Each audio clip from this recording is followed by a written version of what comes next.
Hello dear students, how are you. हमने अभी जो लास्ट लेक्चर लिया था उसमें डिस्कशन किया था एटम का लास्ट पार्ट, जिसमें कि हमने excitation energy, ionization potential, X rays, impact factor और cathode rays, conduction of electricity in gases और मिल्कमैन ऑयल ड्रॉप एक्सपेरिमेंट, ये सब हमने पढ़ा था। तो हम उसी सब्जेक्ट के, मतलब उसी टॉपिक के अब न्यूमेरिकल डिस्कस करते हैं आज।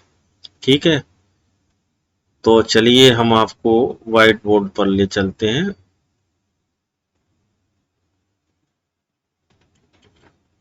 ये व्हाइट बोर्ड पर आपको एक क्वेश्चन दिख रहा है, what should the angle of deviation for impact parameter zero और लार्ज वैल्यू। तो इम्पैक्ट पैरामीटर का फॉर्मूला होता है V is equal to ZE square cot theta by 2 4 pi epsilon naught B, जहाँ ई एनर्जी है, थीटा डेविएशन है। ठीक, तो अब ये कह रहे कि इम्पैक्ट पैरामीटर के लिए एंगल ऑफ डेविएशन कितना होगा। आप ये कह रहे वी जब जीरो हो, जब वी जीरो होगा तो कॉट थीटा 2 बाई 2 की वैल्यू भी जीरो होगी। ठीक, तो इसकी वैल्यू कितनी होगी, कॉट 90 की वैल्यू होती है जीरो। तो यहां से थीटा बाई 2 की वैल्यू कितनी आ गई, 90। तो थीटा की वैल्यू कितनी आ गई, 180। तो ये 180 डिग्री इसका आंसर हो गया जब जीरो हो।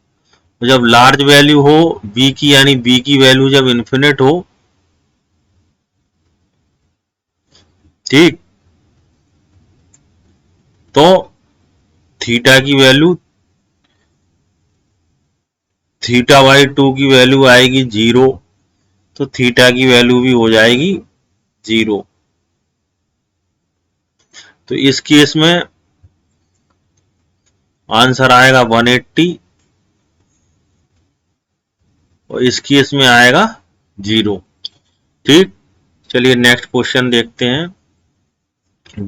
determine the wavelength of first line series, the transition ny2 to ny1 in what region of the magnetic spectrum does it lie। इसको सॉल्व करना है तो वेवलेंथ तो हम निकाल लेते हैं, लेकिन हमने पढ़ा है कि लाइमन सीरीज की जो भी वेवलेंथ होती हैं वो अल्ट्रावायलेट रेज में आती, और जो n-2 से n-1 में आ रही है तो ये अल्ट्रावायलेट रेज में ही आएगी। तो दूसरा क्वेश्चन तो सिंपल है, इसको सॉल्व करने का कोई जरूरत ही नहीं है। ठीक, तो ये लगाएंगे अपन 1/λ इज इक्वल टू R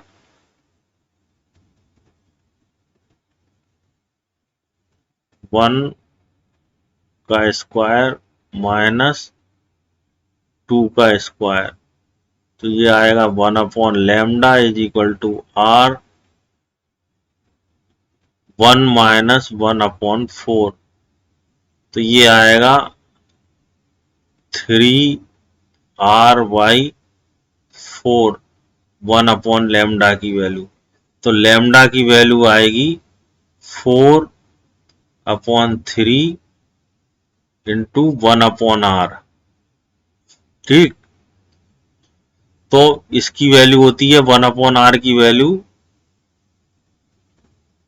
912। ठीक, एंगस्ट्रॉम की पावर -1 ये होती इसकी। ठीक, तो 4/3 इंटू 912 तो ये कटेगा 3 3 जा 9, 3 4 जा 12, तो 4 4 जा 16, 1 4 3 जा 12 एंगस्ट्रॉम। तो ये वैसे भी आप देखोगे तो ये किस रेंज में आता है, देखो 4500 से लेके 7800 तक दृश्य प्रकाश होता है, विजिबल लाइट होती, तो उसके पहले ये अल्ट्रावायलेट रेज ही होगी। ठीक, तो ये हो गया। ठीक, अगला वाला क्वेश्चन हम देखते हैं। Use the Bohr model to determine the ionisation energy of helium atom which है सिंगल इलेक्ट्रॉन। ठीक, also calculate the maximum wavelength a photon can cause to can have to cause ionisation. तो use the Bohr model to determine the ionization energy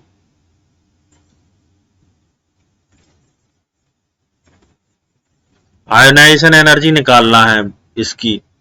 तो ionisation energy helium atom ion की कितनी होगी, helium के लिए Z is equal to होगा 2। ठीक, और आयोनाइजेशन एनर्जी का मतलब क्या होगा, यहां से इसको ग्राउंड स्टेट से निकाल के infinite infinite N is equal to infinite पे ले जाने में जितनी एनर्जी खर्च होगी उसको उसको कहते हैं उसकी आयोनाइजेशन एनर्जी। तो E की वैल्यू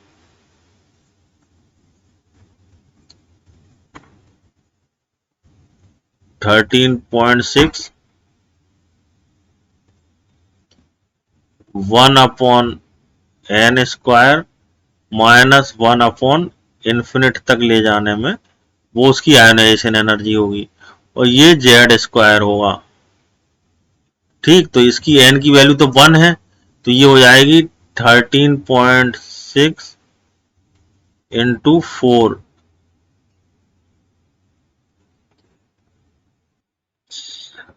देखिए 13.6 में 4 का मल्टीप्लाई करेंगे तो 6 4 या 24, कैरी 2, 4 3 या 12 और 2 14, 4 1 या 4 और 5 54.5 इलेक्ट्रॉन वोल्ट आएगा। ठीक है, अब इसको हम लैम्डा निकालना है इसकी 12400 अपॉन 54.4।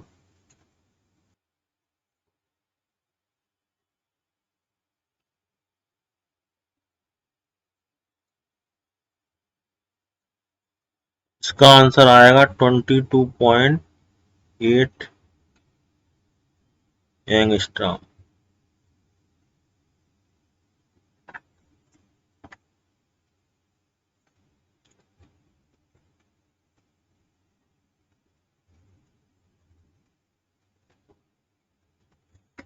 सॉरी 2.8 नैनोमीटर आएगा, क्योंकि ये आएगा 2228 एंगस्ट्रॉम। ये आएगा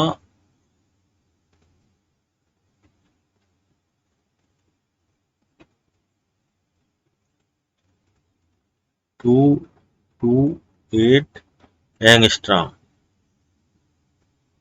ठीक, तो ये दोनों चीजें कैलकुलेट हो गई। नेक्स्ट क्वेश्चन पे चलते हैं। A hydrogen-like atom of atomic number Z is excited in an excited state of quantum number 2n. It can emit a maximum energy of photon 2200 to 204 electron volt. Maximum energy जब वो emit करेगा जब वो 2n से 1 में आएगा। ठीक, काय में आएगा, 2n से 1 में आएगा, मतलब ग्राउंड स्टेट में आएगा, तभी वो मैक्सिमम एनर्जी एमिट करेगा। मतलब 2004 is equal to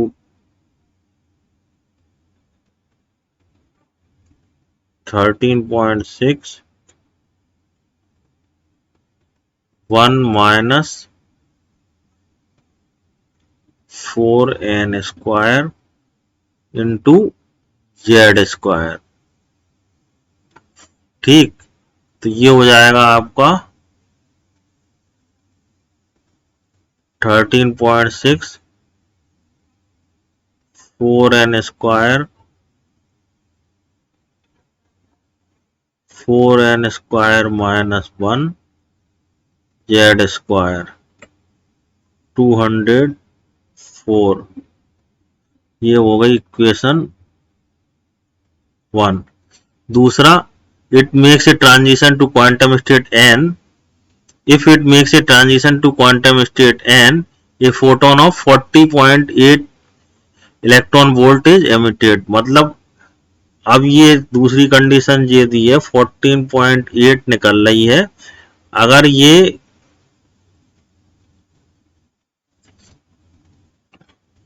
1/n में आता है,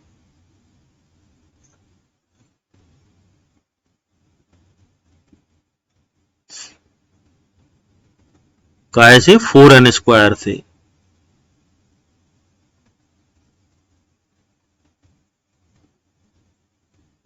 वो था ऊपर वाला मैक्सिमम एनर्जी वाला, मतलब जेड। तो ये हो जाएगा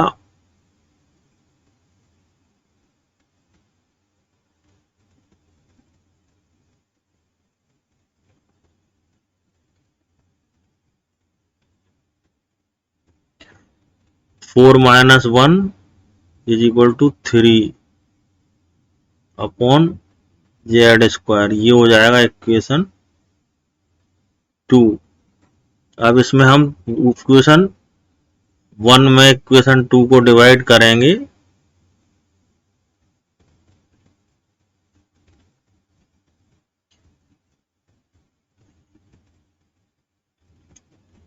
तो ये आएगा 4n square 1 upon 3।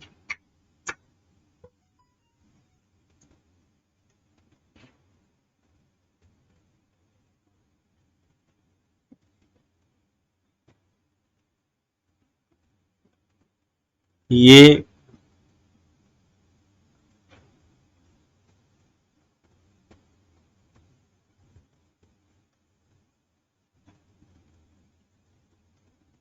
5 times cut जाएगा, 4 5 जा 20, 8 5 जा 40। ठीक, ये आएगा 15 is equal to 4n square minus 1। तो 4n square is equal to 16, n square is equal to 4, 4 upon 16 upon 4, और n इज इक्वल टू 2। तो ये सॉरी,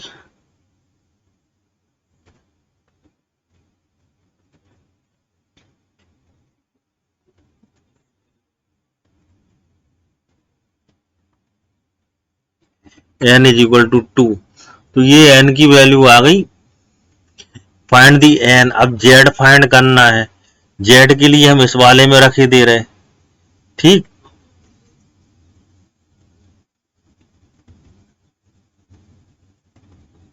14.8 अपॉन 13.6 जी इधर आ गया, इंटू 3 इधर आ जाएगा, और इंटू 4n स्क्वायर यानी 4 इंटू n स्क्वायर यानी 2 का स्क्वायर यानी 4। ठीक,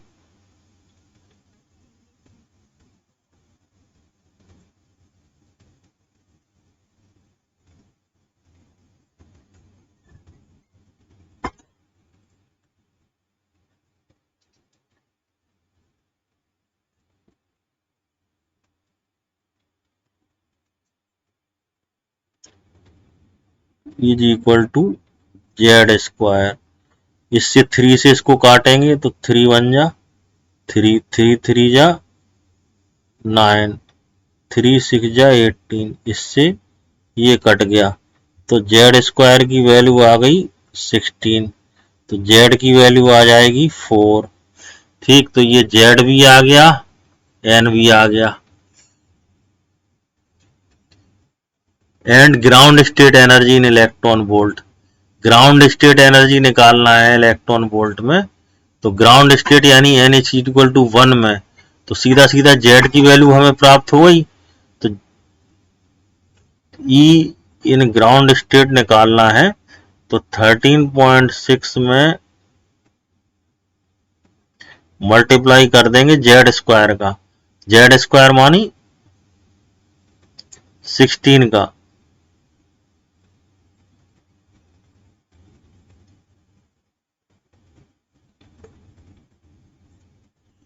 तो ये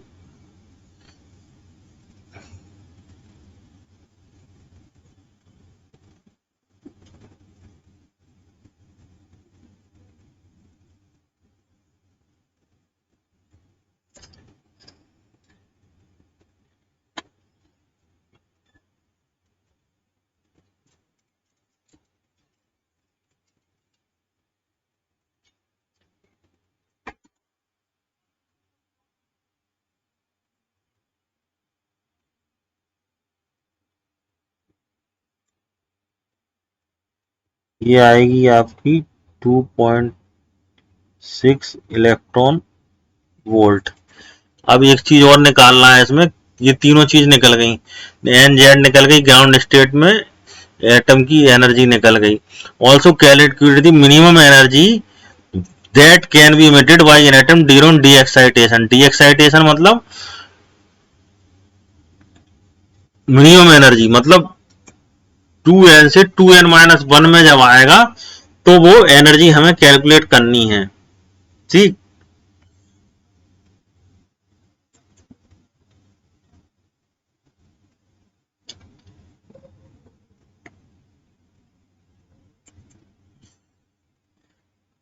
क्यों? क्योंकि मिनिमम एनर्जी कब होगी, वो जस्ट उससे नीचे आए तब। तो हमें मिनिमम एनर्जी कैलकुलेट करना है तो E इज इक्वल टू 13.6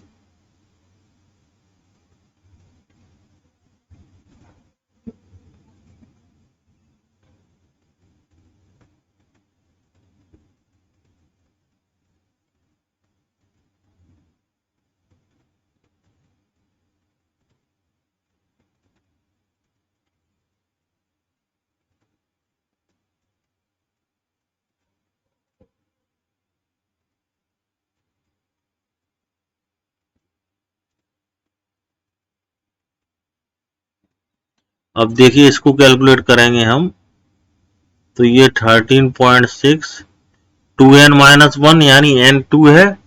तो ये n 2 या 4 में से बन गया, यानी ये आया आपका 3 का स्क्वायर, 1/3 का स्क्वायर। और ये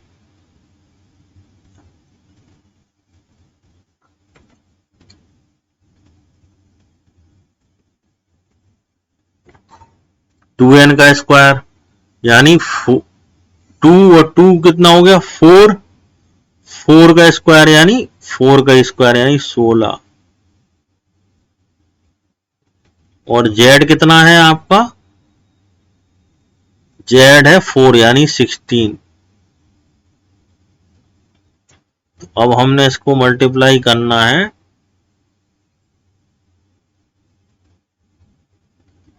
तो 13.6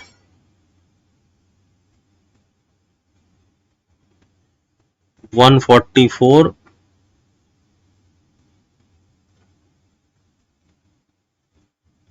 16 -9 इंटू 16, ये आ जाएगा 13.6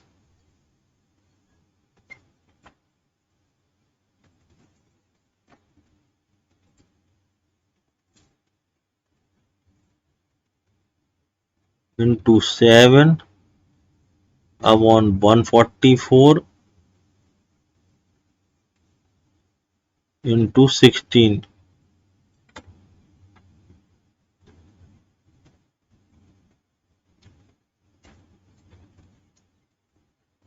सिक्सटीन से ये 9 से कट गया,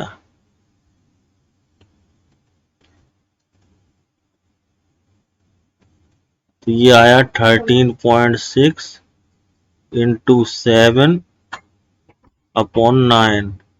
इसका हम कैलकुलेशन कर लेंगे।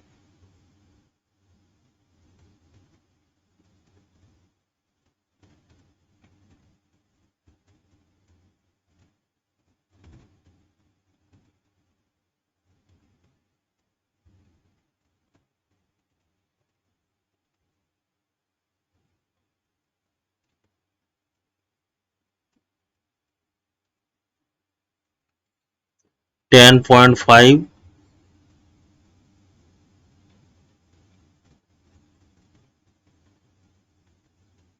Electron volt.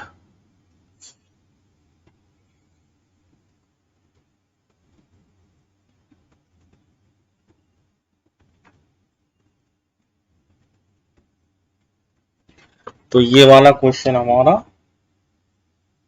पूरा हो गया। ठीक, अब हम चलते नेक्स्ट क्वेश्चन पर।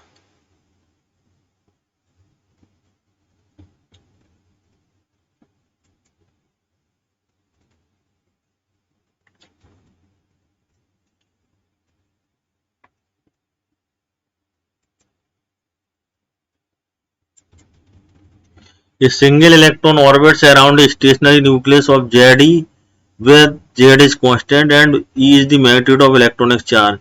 It requires 47.2 electron volt to excite electron from second orbit to third orbit. Find the value of Z. तो ये सिंपल क्वेश्चन है।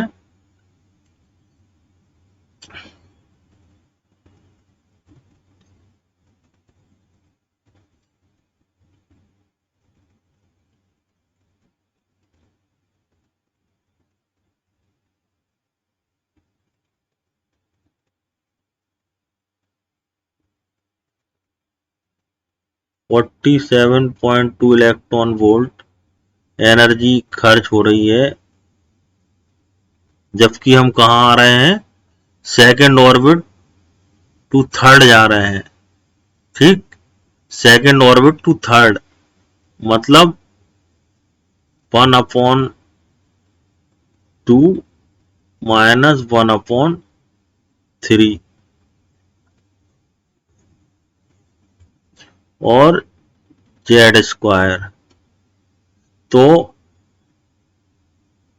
13.6 1/4 माइनस 1/9 इंटू जेड स्क्वायर, तो ये हो जाएगा 13.6 अपॉन 36 इंटू 5 जेड स्क्वायर 47.2। तो ये आएगा 47.2 इंटू 36 अपॉन 30.6 into 5 is equal to Z square. ठीक,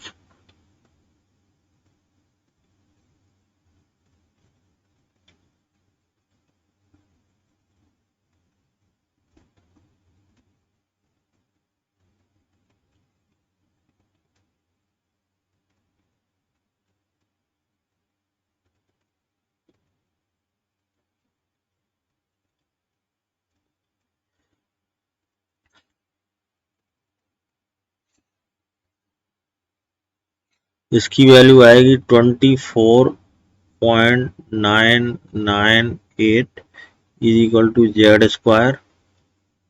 तो इसको 25 मान लेंगे हम, तो जेड की वैल्यू आ जाएगी 5। ठीक, तो वैल्यू ऑफ जेड आ गई हमारी। The energy required to excite the electron from third to fourth orbit अब निकालना है, तो वो भी हम निकाल लेंगे। ई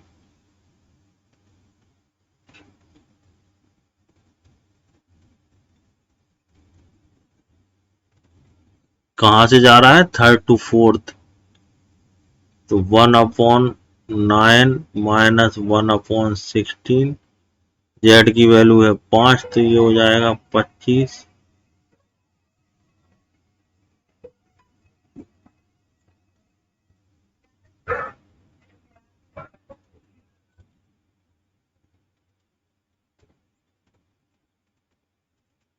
144 इंटू 7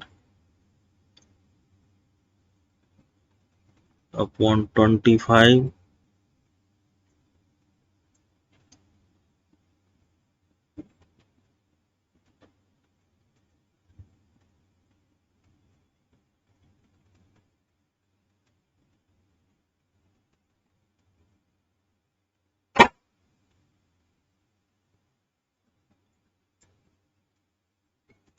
अब इसको हम कैलकुलेट कर लेंगे।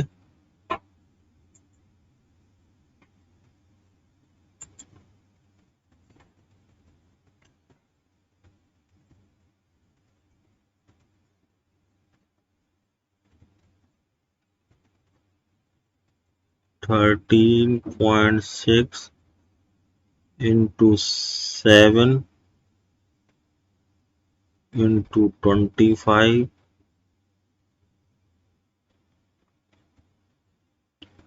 अपॉन 144।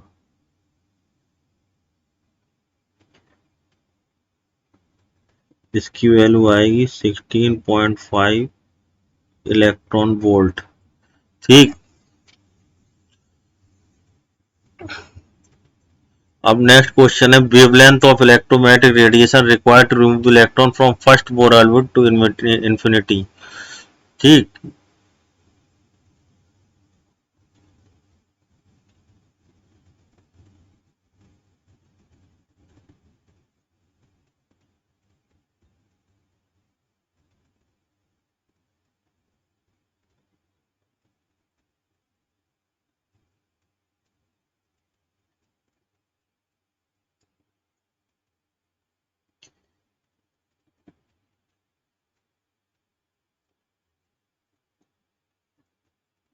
तो फर्स्ट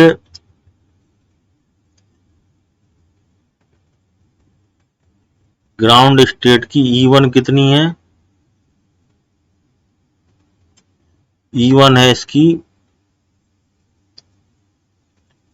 30.6 इंटू जेड स्क्वायर, तो ये कितनी हो जाएगी 13.6 इंटू जेड स्क्वायर मतलब 25, तो ये E1 आ जाएगी इसकी। अब इसकी वेवलेंथ निकालना है हमें,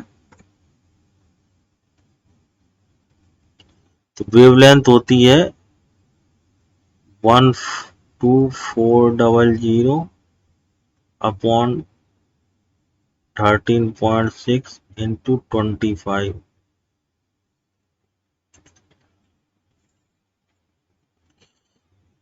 भाई ग्राउंड स्टेट पे ही तो आप इन्फिनिटी में निकाल भेजेंगे, तो ग्राउंड स्टेट में एनर्जी निकालना पड़ेगी। ई 13.6 upon N square into 25।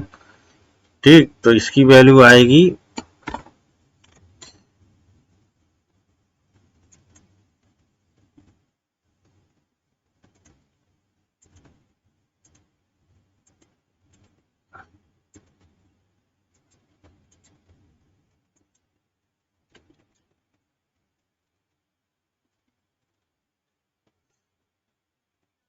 12400 upon 340।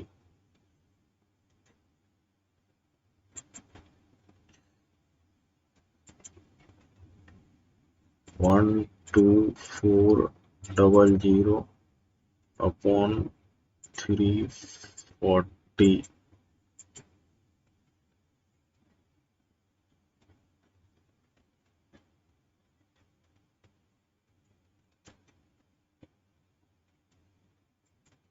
36.5 angstrom.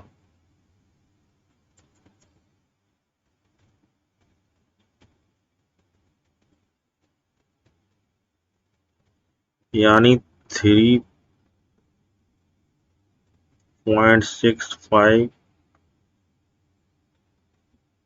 Nanometre, ये इसकी वो आ गई। अब फर्स्ट बोर ऑर्बिट की काइनेटिक एनर्जी,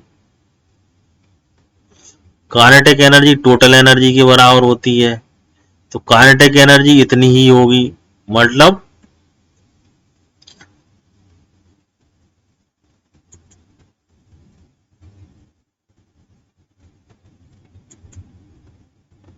13.6 इंटू 25, सॉरी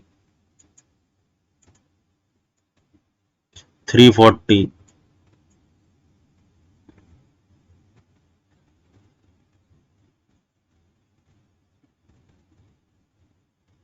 तो ये इतनी होगी। कौन सा फोर्थ का आंसर ये होगा हमारा कि काइनेटिक एनर्जी कितनी होगी, फर्स्ट बोर ऑर्बिट की जो एनर्जी है वो इतनी होगी, क्योंकि वो इसके पोटेंशियल एनर्जी की बराबर ही होती है और काइनेटिक एनर्जी की बराबर ही होती है। और पोटेंशियल एनर्जी कितनी होगी, मतलब क्या होता, K is equal to E is equal to 340, और यू जो होती है के की डबल होती है माइनस में, तो 340 इंटू 2, तो ये हो जाएगा 680 इलेक्ट्रॉन वोल्ट, ये इसका हो जाएगा।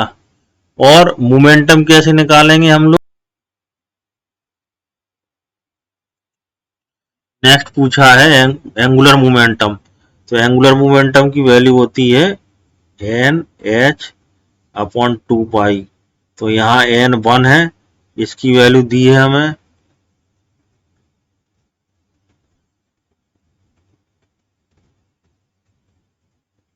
6.6 इंटू 10⁻⁻34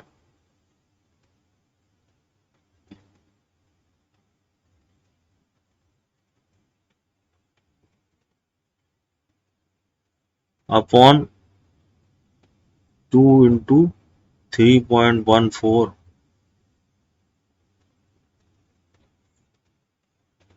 तो इसको कैलकुलेट कर लेंगे, यानी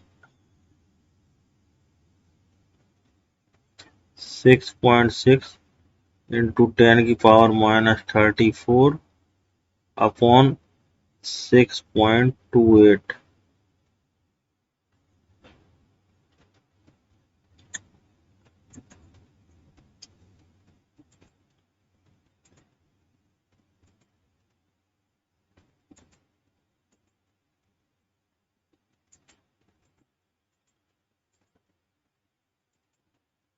1.05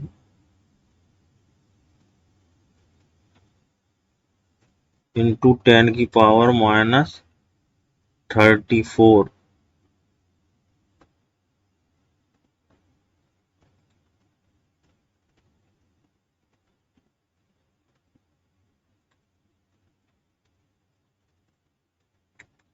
किलोग्राम मीटर स्क्वायर पर सेकेंड।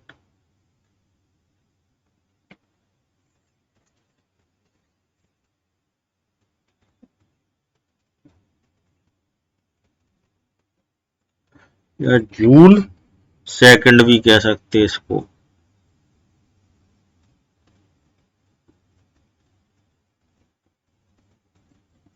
अब नेक्स्ट क्वेश्चन पे चलते हैं हम। doubly ionized lithium ion is hydrogen like with atomic number 3. Find the wavelength or radius required to excite the lithium from first test to third bohr orbit। ठीक, wavelength निकालना है 1/λ is equal to R first से third में जाए, यानी 1 से 1/9 third, यानी 3 3 जा 9, जेड स्क्वायर माने इंटू 9, जेड माने 3 3 जा 9, तो ये हो जाएगा हमारा आर 8r/9 इंटू 9, 9 से 9 कट गया, 1/λ, तो लैम्डा की वैल्यू आएगी 1/8r। 1/r की वैल्यू होती है 912, तो ये हो जाएगा 912/8, 8 बन जा 8, 8 बन जा 8, 3, 8 4 जा 32,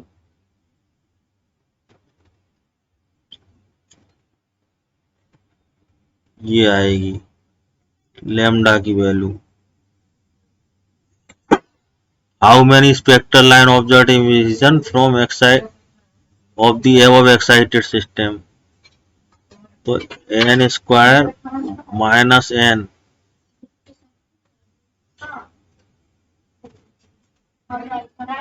तो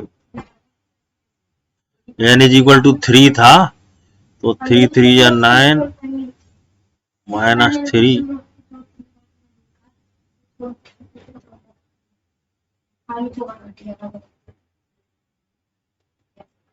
6/2 इज इक्वल टू 3, तो कितनी मिलेंगी? 3 स्पेक्ट्रल लाइन्स मिलेंगी।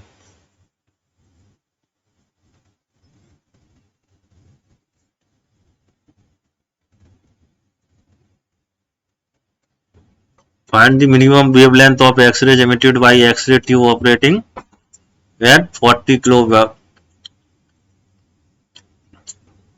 तो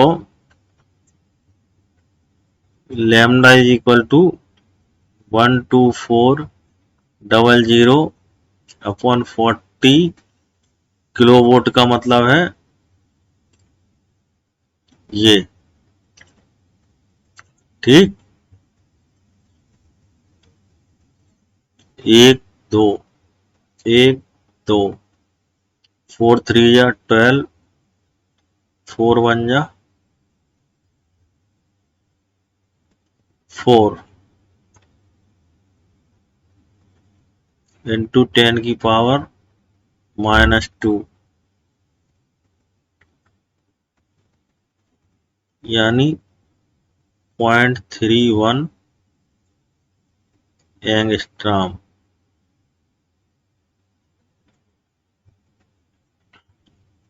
यानी 3.1 nanometre.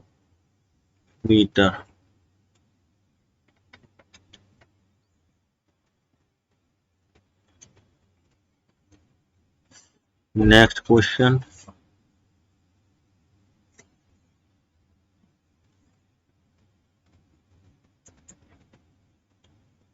X-ray tube operating at potential difference produces heat at rate of 440 watt, assuming 0.5% of energy of incident electrons is converted into X-ray. Calculate the number of electron per second striking the target, the velocity of incident electrons। ठीक, तो x ray है, potential difference इतनी है, इतना heat produce कर रही है इस रेट पे, 0.5 of energy incident electron is converted into X ray, तो 0.5% एक्सरे में कन्वर्ट होती है, तो बाकी 95.95% किस में कन्वर्ट होगी? हीट में। तो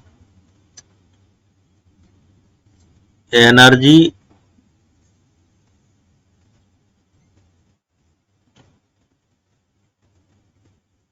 कन्वर्टेड इनटू हीट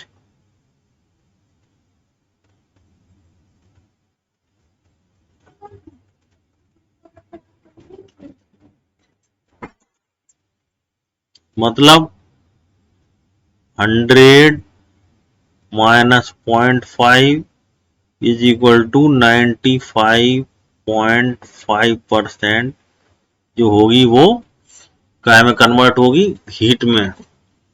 तो अगर इसकी पावर जो है P इक्वल टू क्या होती है,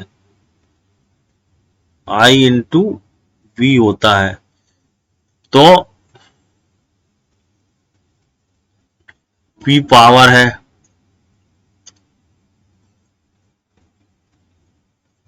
पूरी नहीं कन्वर्ट होगी ये 95.5 इंटू IV अपॉन 100, ये इतनी कन्वर्ट होगी। तो ये हो जाएगा 0.955 IV is equal to P।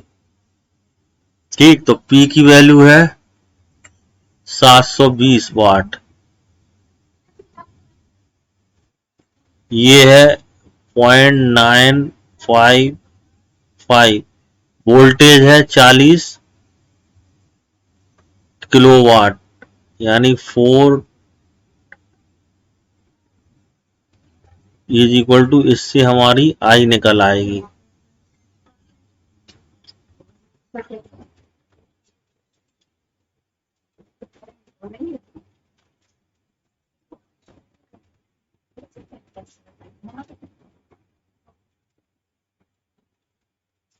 इसको हम 1 मान लेते हैं, इसको 1 मान लेते तो ये हो जाएगा 720 अपॉन 1 2 3 4, एक से एक कट गया, तो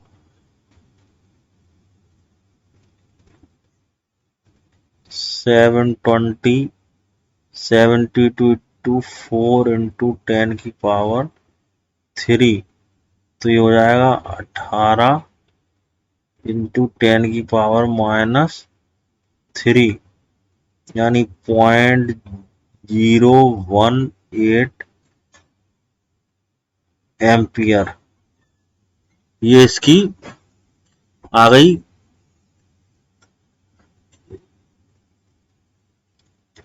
करंट। करंट में हम ई का डिवाइड करेंगे तो नंबर ऑफ इलेक्ट्रॉन्स आ जाएंगे पर सेकंड स्ट्राइकिंग, यानी आई अपॉन ई। तो ये है 0.018 अपॉन 1.6 इंटू 10 की पावर -19। तो ये आंसर आएगा।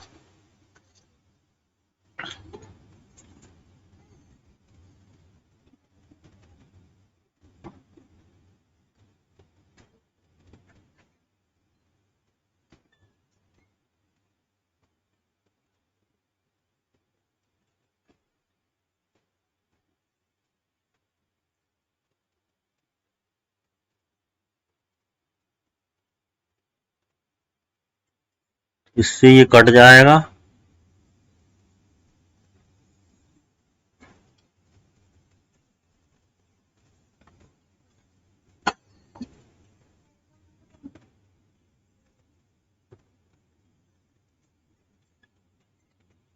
ये आएगा 1.1 इंटू 10 की पावर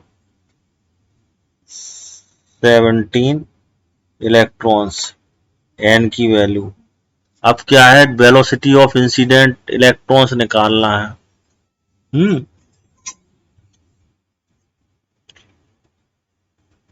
तो वेलोसिटी ऑफ इंसिडेंट इलेक्ट्रॉन्स कैसे निकालेंगे हम,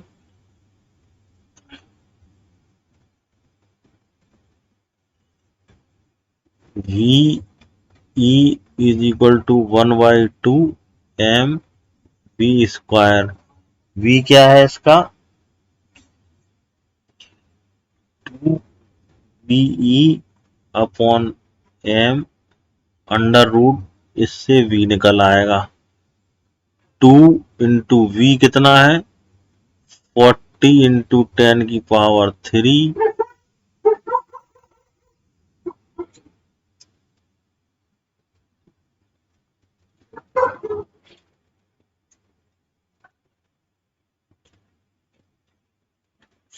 अब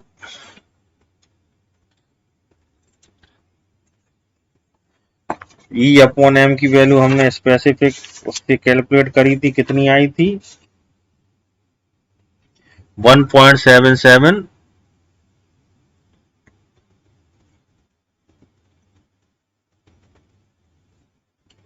इंटू 10⁻11 कूलाम। तो ये इसको हम जब कैलकुलेट करेंगे तो इसकी वैल्यू आएगी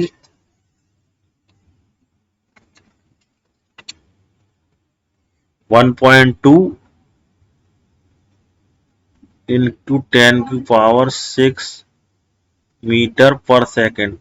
तो ये कुछ क्वेश्चन थे हमने डिस्कस किए, ये कंप्लीट हो गए। आगे क्वेश्चन हम फिर डिस्कस करेंगे। Thank you.